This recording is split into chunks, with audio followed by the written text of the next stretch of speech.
नमस्कार दोस्तों, आप सभी का अभिनंदन और बहुत बहुत स्वागत है आपके अपने YouTube चैनल देवेंद्र क्लासेस में। वीडियो है हमारी चौथी नंबर की वीडियो है 1857 की क्रांति का, क्योंकि टॉपिक बहुत बड़ा है, बहुत विस्तार से। इस वजह से मैं पूरा डिटेल्स में आपको पढ़ा करके चल रहा हूँ, छोड़ नहीं रहा हूँ। क्लास को शेयर करें ज़्यादा से ज़्यादा और लाइक करना ना भूलें। तो चर्चा करेंगे इस टॉपिक की, अंत तक मेरे साथ बने रहें। 1857 का विद्रोह है, क्रांति बोल सकते हैं या सैनिक विद्रोह बोल सकते हैं, क्योंकि सैनिकों ने ही बगावत की थी इस 1857 की क्रांति में। तो मेरे साथ जुड़े रहें। इससे पहले मैं 3 वीडियो इसी टॉपिक की पढ़ा चुका हूँ, ये चौथी वीडियो है, ठीक है। धैर्य से देखते रहें, आपको वो पढ़ाया जाएगा जो आपने अभी तक पढ़ा नहीं होगा क्रांति के विषय में। तो देखिए, पार्ट 4 है ये, है ना। पार्ट 4 है और टॉपिक है क्रांति, 1857 का विद्रोह। अब इसे क्या क्या बोलते हैं, देखिए, सैनिक विद्रोह भी बोलते हैं, ध्यान रखिएगा, है ना। या इसको विद्रोह को नाम तो देते ही हैं, सैनिक विद्रोह भी कहते हैं, ये भी नाम याद रखना। पॉइंट है हमारा 1857 की क्रांति को दबाने के लिए, इस क्रांति को दबाने के लिए, यानी कि इस विद्रोह को दबाने के लिए वायसराय लॉर्ड कैनिंग, उस समय वायसराय कौन था? लॉर्ड कैनिंग था वायसराय, ये नोट कर लेना। पूछा जाता है सबसे ज़्यादा 1857 की क्रांति के समय भारत का वायसराय कौन था, और इसी क्रांति के समय ही वायसराय शब्द आया था। इससे पहले गवर्नर जनरल बोला करते थे, है ना। 1857 से पहले यानी कि 1856 तक जो भी व्यक्ति था उसे गवर्नर जनरल बोलते थे। कौन था इनसे पहले? डलहौजी। तो डलहौजी को गवर्नर जनरल के नाम से जाना जाता था। उसके बाद आया भारत में लॉर्ड कैनिंग। तो लॉर्ड कैनिंग आया तो लॉर्ड कैनिंग को वायसराय की उपाधि दी गई यहाँ पे, है ना, गवर्नर जनरल शब्द को हटा करके। तो इसने बाहर से सेना बुलवाई, ये लिख लेना, और इलाहाबाद तथा बनारस में अमानवीय तौर पर विद्रोह को दबाया और निर्दोषों को फांसी दी गई।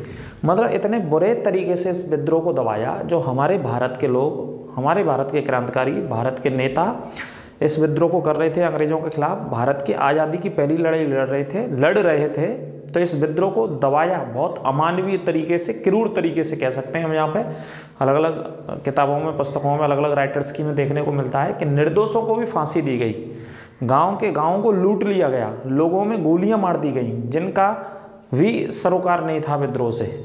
तो बनारस और इलाहाबाद में क्रूरता ज़्यादा देखी गई इस विद्रोह को दबाने के लिए। लॉर्ड कैनिंग जो वायसराय था, ठीक है, ये नोट कर लेना। अगला पॉइंट देखते हैं, इसी में एक एक पॉइंट नोट करते चलना। 20 सितंबर 1857, ये डेट भी लिख लेना। अंग्रेजों ने दिल्ली पर कब्जा कर लिया था। कहाँ पर कब्जा कर लिया? दिल्ली पर दोबारा से पुनः कब्जा कर लिया था। एक बार तो दिल्ली उनके हाथ से निकल गई, क्योंकि हमारे क्रांतिकारियों ने 10 मई 1857 को मेरठ में शुरू किया, और मेरठ पर कब्जा करने के बाद मेरठ से दिल्ली आ गए थे 11 मई को, अगले ही दिन। तो 11 मई को दिल्ली पर कब्जा कर लिया था, किसके नेतृत्व में? जनरल वक्त खान के नेतृत्व में। और दिल्ली का नेतृत्व प्रतीक के तौर पर किसको दिया? बहादुर शाह जफर सेकंड, जो कि उस समय बहुत बुजुर्ग व्यक्ति थे, 70 वर्ष की अवस्था के बुजुर्ग व्यक्ति थे। प्रतीक के तौर पर उनको बना दिया था, लेकिन असली जो कमान थी, लड़ने की जो कमान थी, वो जनरल वक्त खान के हाथों में थी। उससे पहले वो बरेली में भी लड़ चुके थे, ठीक है।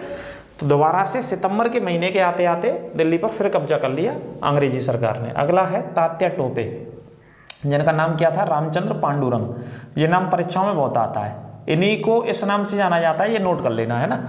तात्या टोपे को क्या बोलते हैं? रामचंद्र पांडुरंग बोलते हैं। इनको नेपाल में, ये नेपाल चले गए थे। देखो, सबसे पहले कब लड़े थे? नाना साहब के साथ लड़े थे कानपुर में।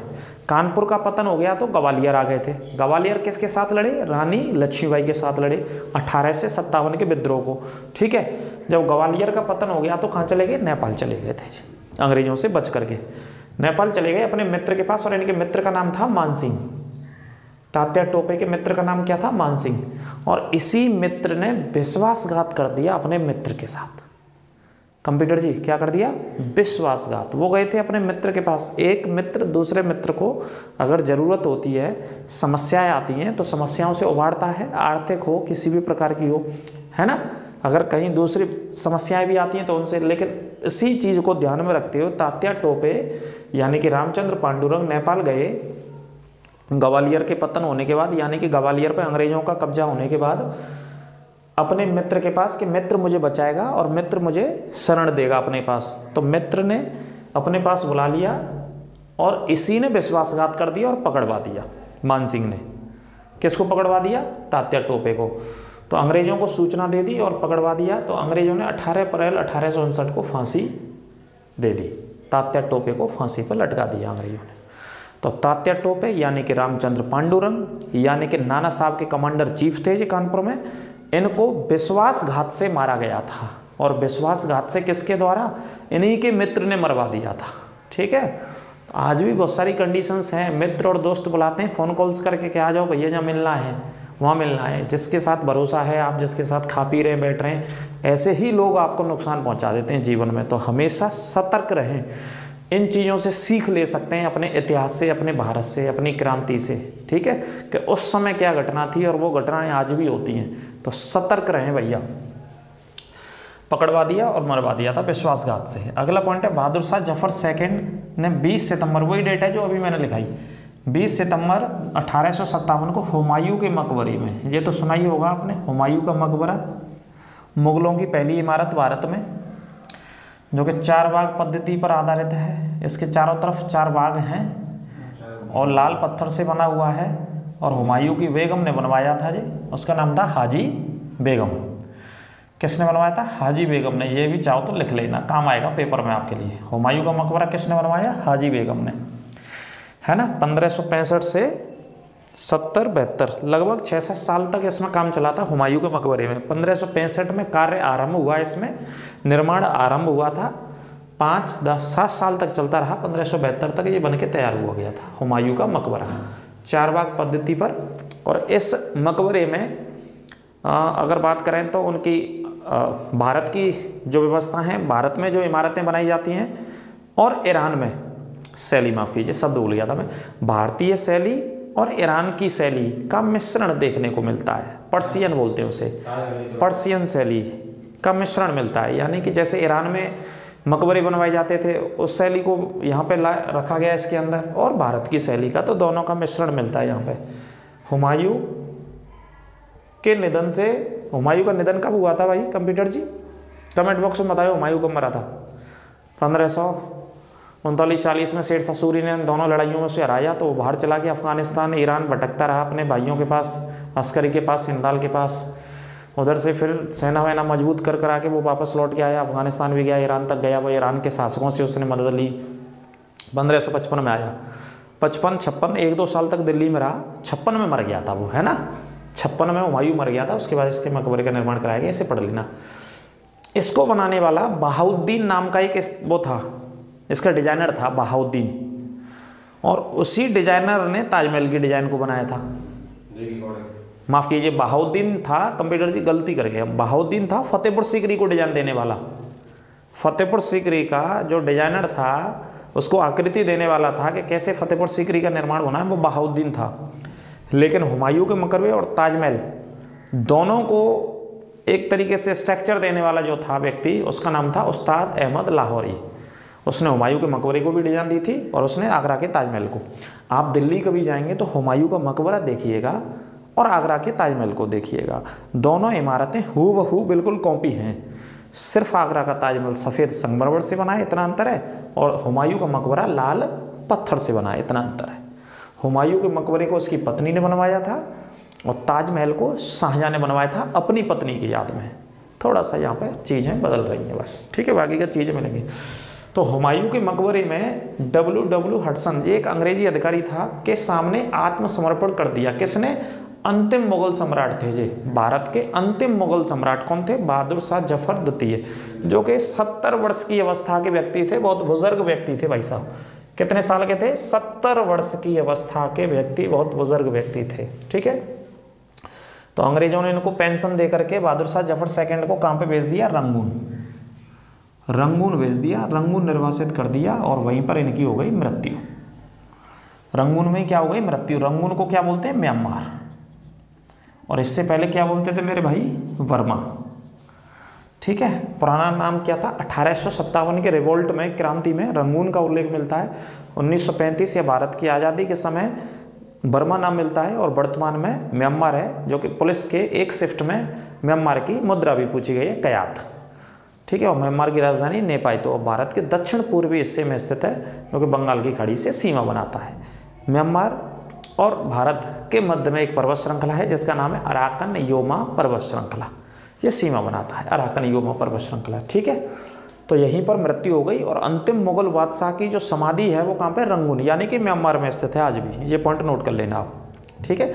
और इनकी समाधि पे 2 लाइनें लिखी हुई हैं कि ऐसा मुगल शासक था, भारत का ऐसा मुगल शासक, बदनसीब मुगल शासक था जैसे अपने जहाँ की, अपने देश की, अपनी मिट्टी की 2 फीट जमीन या गज भी नसीब नहीं हुई, है ना। भाई दिल्ली का मुगल शासक रहा, भारत में ही नहीं मरा, बेचारे को अंग्रेजों ने कहाँ भेज दिया, रंगून में, और वहाँ पे उसकी मृत्यु हुई, तो ऐसा लिखा है। अगला पॉइंट, ब्राउन वेस राइफल अंग्रेज इस्तेमाल करते थे क्रांति से पहले 1856-57 तक, है ना। ब्राउन वेस राइफल, इनके स्थान पर इनफील्ड राइफलों को मंगाया अंग्रेजों ने। कौन सी राइफल आई भारत में, इनफील्ड, और इन्हीं राइफलों में चलते थे कौन सी, चर्बी वाले कारतूसों को चलाया जाता था, ठीक है।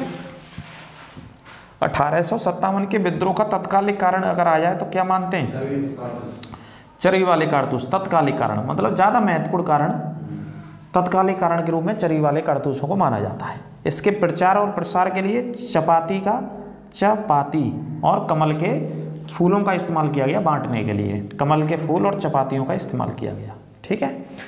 अगला पॉइंट है, विद्रोह में व्यापारी लोगों ने, पढ़े लिखे लोगों ने भाग नहीं लिया था, दूरी बना रखी थी। भाई पढ़े लिखे लोग जो शिक्षित थे, जो शिक्षित वर्ग के लोग थे, उन्होंने भाग नहीं लिया, और व्यापारी वर्ग उन्होंने भाग नहीं लिया, यानी कि साहूकार जो थे उन्होंने भी भाग नहीं लिया, दूरी बना के रखी। 1908 में एक किताब प्रकाशित हुई थी भारत में, वर्ष 1908 में, और पुस्तक 1857 की क्रांति पर ही लिखी गई है, इसी विद्रोह पर लिखी गई, 1908 में प्रकाशित हुई थी, और किताब का नाम था first war of Indian independence. किसने लिखी है, बीडी सावरकर ने, बीडी सावरकर ने इस किताब को लिखा है, ठीक है। यानी कि हिंदी में लिख लेना आप, भारत के आज़ादी की पहली लड़ाई, भारत के आज़ादी की पहली लड़ाई या स्वतंत्रता संग्राम का पहला संघर्ष नामक किताब किसने लिखी है, बीडी सावरकर। कब प्रकाशित हुई थी, 1908 में, 1988 में, और किस पे लिखा गया है, 1857 के विद्रोह पे। Doctor SN. सेन एक और लेखक थे, इन्होंने इसे धर्म की लड़ाई कहा, कि जो धर्म के लिए लड़ी गई लड़ाई थी डॉक्टर एस.एन. सेन ने। एक कंजर्वेटिव पार्टी है, जो इंग्लैंड की पार्टी है कंजर्वेटिव, ठीक है, इसके सांसद थे बेंजामिन डिज़रायली, इन्होंने इसे राष्ट्रीय विद्रोह कहा था। क्या बोला था, राष्ट्रीय विद्रोह, लिख लेना एक पॉइंट। 1857 के विद्रोह के असफल होने के बाद भारत का शासन कंपनी से समाप्त करके ब्रिटिश क्राउन के हाथों में सौंप दिया गया था। ये प्रश्न कई बार पूछा जाता है कि 1857 की क्रांति के असफल होने के बाद जो भारत का शासन था वो कहाँ चला गया था, किसके हाथों में चला गया था, तो भारत का शासन ईस्ट इंडिया कंपनी से समाप्त कर दिया, क्योंकि अभी तक भारत के शासन को कौन चलाती थी, ईस्ट इंडिया कंपनी, यहाँ से समाप्त कर दिया और भारत का शासन ब्रिटिश क्राउन के हाथों में सौंप दिया, यानी कि महारानी के हाथों में सौंप दिया गया। यानी कि महारानी विक्टोरिया थी उस समय, इंग्लैंड की महारानी विक्टोरिया के हाथों में सौंप दिया गया, उसे क्राउन बोलते हैं इंग्लिश में, रानी महारानी को, ठीक है, नोट कर लेना। गवर्नर जनरल को वायसराय की उपाधि भी दी गई, जैसा कि मैंने बताया कि इससे पहले क्या बोलते थे, गवर्नर जनरल, गवर्नर जनरल को इसी समय क्या बोला गया, वायसराय। तो पहला वायसराय कौन था, कैनिंग, ये नोट कर लेना, कई बार मैंने बता दिया। अगला भारत सरकार अधिनियम पारित किया गया, 1858 पारित किया गया था इसी समय। इसके तहत कुछ नियम और शर्तें बनाई गई थी, बदलाव किया गया था भारत के हिसाब से, अंग्रेजों की बुद्धि में आ गई थी फिर इस क्रांति के बाद, है ना, बहुत सारे लोग मारे गए अंग्रेज, तो एक अधिनियम बनाया था, भारत सरकार अधिनियम 1858 पारित किया गया था। अगला पॉइंट है, 1858 में एक पील आयोग बनाया गया और इस आयोग ने सेना के गठन को मंजूरी दी थी। सेना का गठन अंग्रेजों ने दोबारा से किया था इस क्रांति के बाद, धार्मिक आधार पर किया था सेना का गठन, कौन से आयोग के द्वारा, पील आयोग के द्वारा, ये आयोग आता रहता है। 1861 में लॉर्ड कैनिंग के समय में हाईकोर्ट अधिनियम पारित किया गया। ये वो क्वेश्चंस हैं जो सीधे के सीधे उठ कर के आए, आपको मिल जाएंगे, सीधे क्वेश्चंस मिल जाएंगे जो एग्जाम्स में, सीधे बिल्कुल डिक्टो मिल जाएंगे, और ये तो आपको पता है कि हम फंसा देते हैं, डिक्टो फंसाते हैं क्वेश्चंस, तो इसमें कोई दिक्कत नहीं। पूछा जाएगा हाईकोर्ट अधिनियम किसके समय में और कौन सी वर्ष में पारित हुआ, तो लॉर्ड कैनिंग के समय में हाईकोर्ट अधिनियम 1861 में पारित हुआ, ठीक है। और 3 बड़े बड़े शहरों में हाईकोर्ट बनाए गए थे उस समय, कलकत्ता में, बम्बई में और मद्रास में। कलकत्ता, बम्बई और मद्रास में 3 हाईकोर्ट सबसे पहले स्थापना हुई थी 1862 में, 1 साल के बाद। नोट कर लेना तीनों में, है ना, संविधान का पॉइंट है जी, वैसे बताएंगे उसमें आगे। एक उर्दू शायर थे जाने माने मिर्ज़ा गालिब। उर्दू शायर कौन थे? मिर्ज़ा गालिब। इन्होंने प्रत्यक्ष रूप से इस क्रांति को देखा था भाई साहब, उस समय जो उपस्थित थे प्रत्यक्ष रूप से क्रांति को इन्होंने देखा पूरा, ये भी पूछा जाता है। तो मिर्ज़ा गालिब का जन्म 1796 में आगरा में हुआ था, आगरा के रहने वाले थे, और इनकी मृत्यु 1869 में दिल्ली में हो गई थी। मिर्ज़ा गालिब, ठीक है। जाने माने उर्दू के शायर थे मिर्ज़ा गालिब। तो मिर्ज़ा गालिब उर्दू के जाने माने प्रसिद्ध शायर थे, इन्होंने प्रत्यक्ष रूप से क्रांति को देखा था, ये नोट कर लेना। आगरा के निवासी थे, उत्तर प्रदेश के आगरा के, ठीक है। ये पॉइंट कई बार पूछा गया। और दिल्ली में इनकी मृत्यु हो गई थी, हैं। एक इनका प्रसिद्ध शेर है, धूल चेहरे पर थी और आईना साफ करता रहा। आगे मैं भूल गया इसका कौन सा था, ये कंप्यूटर जी जब तक रिसर्च कर रहे हैं बताएंगे। कंप्यूटर जी लैपटॉप पर गूगल पे देखो, धूल चेहरे पर थी, उसको देखो थोड़ा सा निकाल के, आईना साफ करता रहा, है ना। तो अगला पॉइंट देखिए, 1856 से 1862 तक लॉर्ड कैनिंग का भारत में पूरा कार्यकाल था, ठीक है। लॉर्ड कैनिंग का कार्यकाल बहुत मोस्ट इंपॉर्टेंट है, क्योंकि पहला वायसराय था भारत का। तो कार्यकाल लिख लेना, 56 से 62 तक कैनिंग भारत का वायसराय था, और भारत का ये कार्यकाल था इसके अंदर, ठीक है। नोट कर लेना कार्यकाल के बीच में बहुत सारे प्रश्न मिल जाते हैं आपको 56 से 62 के बीच में। इलाहाबाद को आपातकालीन मुख्यालय, इलाहाबाद को कौन सा मुख्यालय? आपातकालीन, इमरजेंसी मुख्यालय बनाया था क्रांति के समय। 1857 की क्रांति के समय इलाहाबाद को आपातकालीन मुख्यालय बनाया था, ठीक है। अगला पॉइंट, ब्रिटेन का प्रधानमंत्री विस्कॉन्ट पामस्टन था। ब्रिटेन का प्रधानमंत्री कौन था उस समय? विस्कॉन्ट पामस्टन, क्रांति के समय। मिल गई? बोलो। उम्र भर गालिब यही भूल करता रहा, धूल चेहरे पर थी और आईना साफ करता। बिल्कुल बिल्कुल, हमारे कंप्यूटर जी कह रहे हैं, उन्होंने सर्च कर लिया है। उम्र भर गालिब यह भूल करता रहा, धूल चेहरे पर थी और आईना साफ करता रहा। ये बहुत प्रसिद्ध शेर है, किनका? मिर्ज़ा गालिब का, जिन्होंने इस क्रांति को देखा था। कहाँ के थे? आगरा के थे। मृत्यु कहाँ पे हुई थी? दिल्ली में हुई थी, ठीक है। नोट कर लेना। दिल्ली से जो नेतृत्व संभाल रहे थे अंग्रेज अधिकारी, दिल्ली में कौन कौन से अंग्रेज थे जो हमारे देश के लोगों से लड़ रहे थे, क्रांतिकारियों से? तो एक कर्नल था, कर्नल बिलोवी नाम था इसका, बिलोवी नाम था, कर्नल बिलोवी। और एक था हडसन और एक था जॉन निकलसन। इन तीनों ने दबाया था दिल्ली के विद्रोह को, नोट कर लेना। जी अंग्रेजों की तरफ से लड़ रहे थे दिल्ली में कर्नल बिलोवी, हडसन और जॉन निकलसन दिल्ली के चार्ज को संभाल रहे थे उस समय, ठीक है। और इसी के सामने हुमायूं के मकबरे में बहादुर शाह जफर ने सरेंडर किया था भाई साहब, ठीक है। नोट कर लेना। सर जेम्स आउटरम एवं डब्ल्यू टेलर ने इसे हिंदू मुस्लिमों का षड्यंत्र कहा था, नोट कर लेना। Most important point, very important, ये छप चुका है कई बार। किसने कहा था कि 1857 का जो विद्रोह है, क्रांति है, वो हिंदू और मुस्लिमों का षड्यंत्र है हमारे खिलाफ? तो इसको कहने वाले अंग्रेज थे जेम्स आउटरम और डब्ल्यू टेलर ने, दोनों ने कहा था। और जॉन सीले एक तीसरे व्यक्ति थे, इन्होंने इसे सैनिक विद्रोह कहा था, कि पूर्णतः देशभक्ति में रंगा हुआ सैनिक विद्रोह है ये जॉन सीले थे कहने वाले।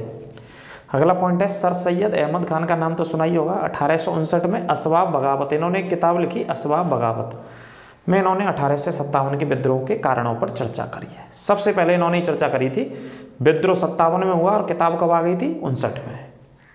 अगला पॉइंट है, 1 नवंबर 1858 को महारानी विक्टोरिया ने शासन को अपने हाथों में ले लिया था। भारत के शासन को 1 नवंबर 1858 को भारत के शासन को महारानी विक्टोरिया ने अपने हाथों में ले लिया था। इस पॉइंट को नोट कर लेना, ठीक है। अपने हाथों में ले लिया था और 15 सदस्यीय एक प्रतिनिधि मंडल भी गठित किया था इसी समय भारत के शासन को चलाने के लिए। 15 सदस्यीय, महारानी विक्टोरिया नहीं। और यहाँ पर ब्रिटिश ईस्ट इंडिया का शासन समाप्त कर दिया था। ये भी बात इंपॉर्टेंट है, ठीक है। क्रांति बहुत बड़े स्तर पर हुई, हालांकि असफल हो गई। असफलता के कारण निम्नलिखित कारण है, जैसे कि संगठन का अभाव था, केंद्रीय योजना नहीं थी कोई, ठीक है, और संसाधनों का अभाव था, और हमारे भारत के ही राज्यों ने अंग्रेज़ों का सहयोग किया था। तो ये बहुत महत्वपूर्ण पॉइंट मैंने आपको बताएं, जिसमें हम असफलता की चीज़ों को रेखांकित करते हैं 1857 के विद्रोह में।